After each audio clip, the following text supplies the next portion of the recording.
दोस्तों, अक्सर यह कहा जाता है कि हम सब दुनिया की भीड़ में अकेले हैं। हम अकेले आए थे और अकेले ही जाएंगे। वैसे इस अकेले आने जाने के सफर के बीच हम अकेले नहीं रह पाते। लगभग हर एक इंसान देर सवेर किसी न किसी रिश्तों के बंधन में बंधा रहता है। लेकिन मनुष्य का सबसे पहला रिश्ता अपनी मां से होता है, जिसको वह प्रथम दर्जा देता है और जिसकी वजह से वह इस दुनिया में आता है। फिर पिता, भाई, बहन, पत्नी, बच्चे और सगे संबंधी उसके जीवन से जुड़ते जाते हैं। नमस्कार दोस्तों, आपका स्वागत है हमारे YouTube चैनल आरजी रोशन पर। दोस्तों, आज के इस वीडियो में हम आपको बताने जा रहे हैं कि पृथ्वी की रचना कैसे हुई और धरती पर मौजूद बुद्धिमान प्राणी मानव प्रजाति का इस संसार में जन्म कैसे हुआ। जब मानव पूर्ण रूप से विकसित हुआ, तब उसने किस तरह से सभ्यता बनाई, नियम बनाए और कर्म के आधार पर जाति और धर्म बनाए। क्या सचमुच यह सृष्टि किसी विधाता ने बनाई या फिर भगवान, परमेश्वर, अल्लाह, ईश्वर, जिनको भी आप और हम मानते हैं, क्या इन सब ने मिलकर इस सृष्टि का निर्माण किया? यह जानने के लिए वीडियो में अंत तक बने रहिए हमारे साथ। दोस्तों, आपको बता दें कि अगर आप हमारे YouTube चैनल आरजी रोशन पर नए हैं तो इसे सब्सक्राइब जरूर करें और नोटिफिकेशन बेल आइकॉन को जरूर दबाएं, ताकि इस प्रकार के वीडियोस आप तक आते रहे। और वीडियो पसंद आए तो इसे लाइक और शेयर करना ना भूलें। तो चलिए बढ़ते हैं वीडियो में आगे और जानते सृष्टि के रचयिता के बारे में।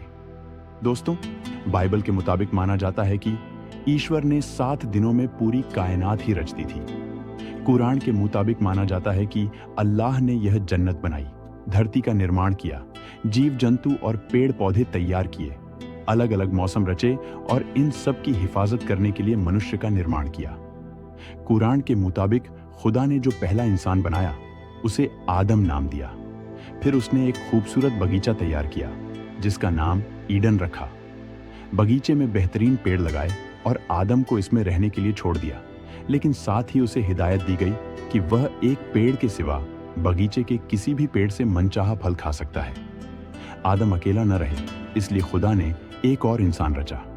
यह एक औरत थी जिसे हव्वा यानी ईव नाम दिया गया। आदम और हव्वा के अलावा खुदा ने एक और जीव की रचना की, वह सांप था। सांप ने हव्वा को वर्जित पेड़ से फल खाने के लिए फुसलाया। इस पर हव्वा ने आदम से भी वो फल खाने के लिए कहा।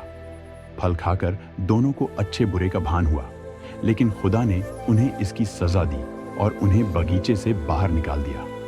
कुरान के इसी हिस्से से आदम और हव्वा के सांसारिक जीवन की शुरुआत हुई मानी जाती है।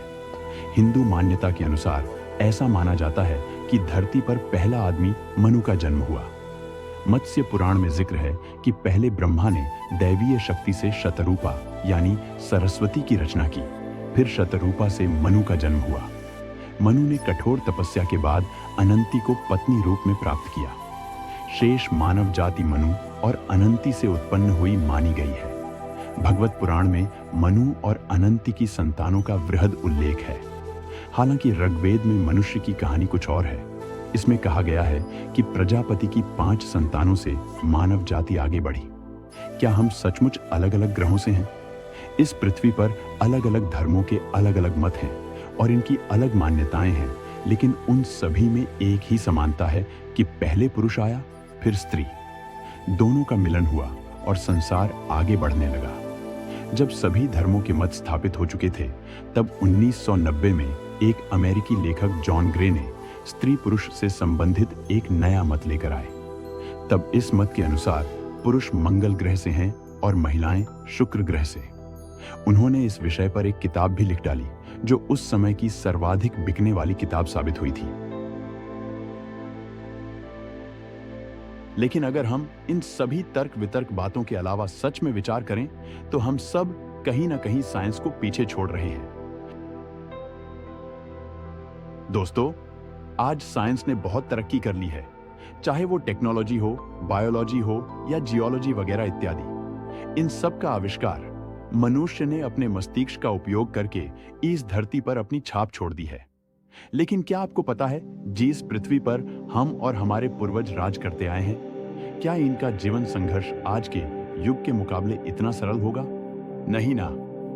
तो आइए जानते हैं आगे इस वीडियो में कि किस प्रकार से सृष्टि की रचना हुई और धरती पर जीवन की शुरुआत कैसे हुई और किस तरह से मानव प्रजाति पृथ्वी पर जीवन यापन करने लगी। दोस्तों, पृथ्वी की रचना वैज्ञानिकों के मुताबिक यह करीब 4.5 अरब साल पहले हुई थी। पृथ्वी का निर्माण सौर मंडल बनने की वजह से हुआ था, जिसे हम सोलर सिस्टम यानी सौर मंडल कहते हैं। सौर मंडल गैस और धूल से बना एक विशाल बादल था जो गैलेक्सी यानी कि आकाशगंगा के केंद्र का चक्कर लगा रहा था। इस बादल में मौजूद कण गुरुत्वाकर्षण बल की वजह से एक साथ इकट्ठा होने लगे और छोटे छोटे पिंड बनने लगे, जिसे साइंस की भाषा में एस्ट्रॉइड भी कहा जाता है। ये पिंड एक दूसरे से टकराकर बड़े हुए और अंत में बड़े ग्रहों का निर्माण हुआ। पृथ्वी के निर्माण के बीच धूल के कणों, छोटे ग्रह और अन्य बढ़ते ग्रहों के बीच कई टकराव हुए और एक आखिरी बड़े टकराव की वजह से अंतरिक्ष में चट्टान, गैस और धूल फैल गई, जिससे सन यानी कि सूरज का निर्माण हुआ। अंतरिक्ष में गुरुत्वाकर्षण बल होने की वजह से ये सारे ग्रह सूरज की परिक्रमा करने लगे। वैज्ञानिकों के मुताबिक माना जाता है कि पृथ्वी और मंगल ग्रह के बीच में थिया नामक ग्रह मौजूद था। कई सालों तक लगातार उल्कापिंड पृथ्वी पर गिरते रहे। उसी तरह के उल्कापिंडों की बौछार पड़ोसी ग्रह थिया पर भी होती रही। अंतरिक्ष में हो रहे टकराव और गुरुत्वाकर्षण बल के वजह से पृथ्वी और थिया आपस में टकराए, उसके वजह से मून यानी चंद्रमा का निर्माण हुआ। वैज्ञानिकों के मुताबिक ग्रहों के निर्माण के बाद क्षुद्र ग्रहों और धूमकेतुओं जैसे पानी से भरे चट्टानों ने पृथ्वी पर पानी लाया। ब्रिटेन, ऑस्ट्रेलिया और अमेरिका शोधकर्ताओं के मुताबिक अंतरिक्ष में धूल के कणों में पानी तब बना था जब सौर मंडल से गुरुत्वीय कणों ने अंतरिक्ष में मौजूद धूल के कणों की रासायनिक संरचना बदल दी थी, तो इससे इनमें पानी के अणु पैदा हो गए। पृथ्वी का निर्माण होने के बाद उस समय पृथ्वी पर एक ही समुद्र पाया जाता था और वह था 1900 डिग्री सेल्सियस, उबलते हुए लावे का। कहीं करोड़ों साल बाद पृथ्वी धीरे धीरे ठंडी होने लगी, जिससे पृथ्वी के भारी तत्व जैसे धातु और रेडियो एक्टिव पदार्थ नीचे सेंटर में इकट्ठा हो गए और हल्के पदार्थ ऊपरी सतह पर आ गए। उल्कापिंडों की बरसात करोड़ों सालों तक पृथ्वी पर होती रही और इन गिरते उल्कापिंडों में छुपा था नमक, मिनरल और पानी। पृथ्वी पर उल्कापिंडों की बौछार लगातार होती रही।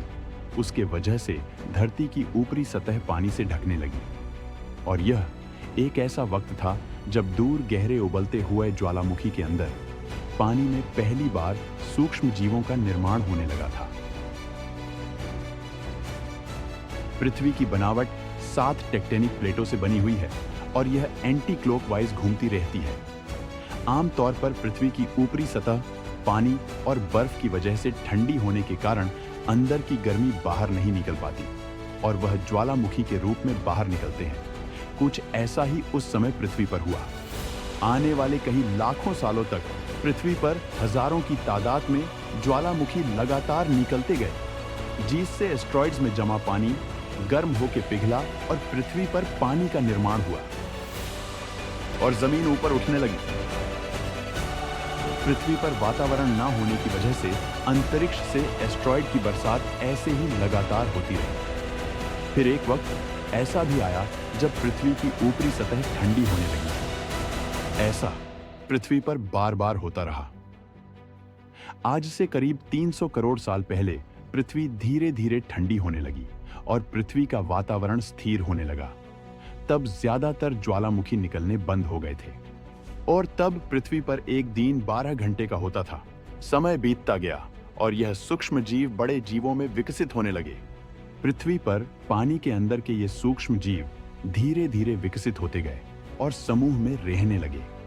भोजन के तौर पे यह सूक्ष्म जीव मिनरल्स यानी कि खनिज और सूरज से निकली किरणों का इस्तेमाल करने लगे और मल त्याग के रूप में ऑक्सीजन बाहर छोड़ने लगे।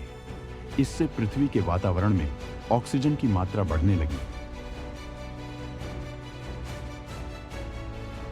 ऑक्सीजन की मात्रा बढ़ने से पृथ्वी का वायुमंडल बनने लगा और पृथ्वी के नीचे पानी के अंदर सबसे पहला पौधा शैवाल का उगना शुरू हुआ, जो पृथ्वी के वातावरण में फैले कार्बन डाइऑक्साइड को सांस के रूप में अपने अंदर लेता था और ऑक्सीजन के रूप में परावर्तित करके बाहर छोड़ता था। और उसी प्रकार का कार्य यह सूक्ष्म जीव भी कर रहे थे। और फिर धीरे धीरे इन साइनोबैक्टीरिया और पौधों ने अपने आप को इवोल्यूशन के चलते विकसित कर लिया, जिसके फलस्वरूप हमें अलग अलग प्रकार के जीव और पेड़ पौधों की प्रजातियां दिखाई देती है। अब आप ये सोच रहे होंगे कि यह इवोल्यूशन क्या है?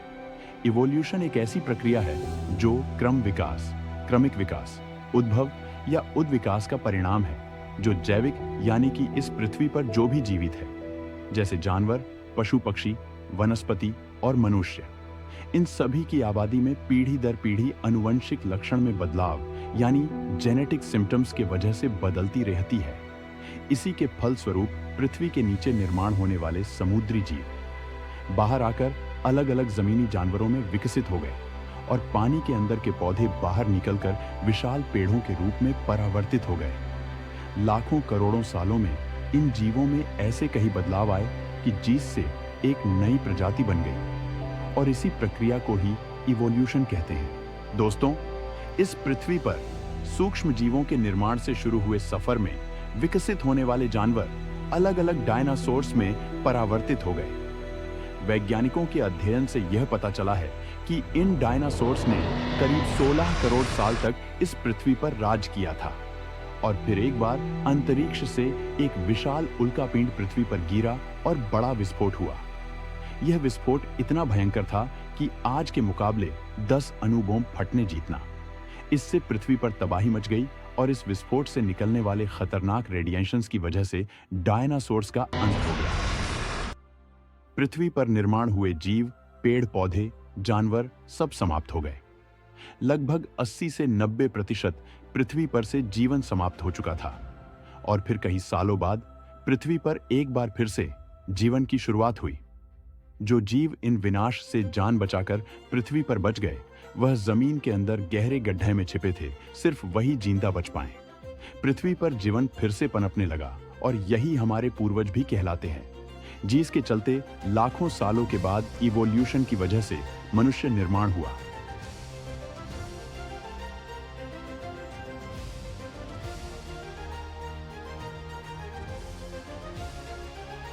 मानव प्रजाति का निर्माण भी पृथ्वी पर कुछ इसी तरह से हुआ है।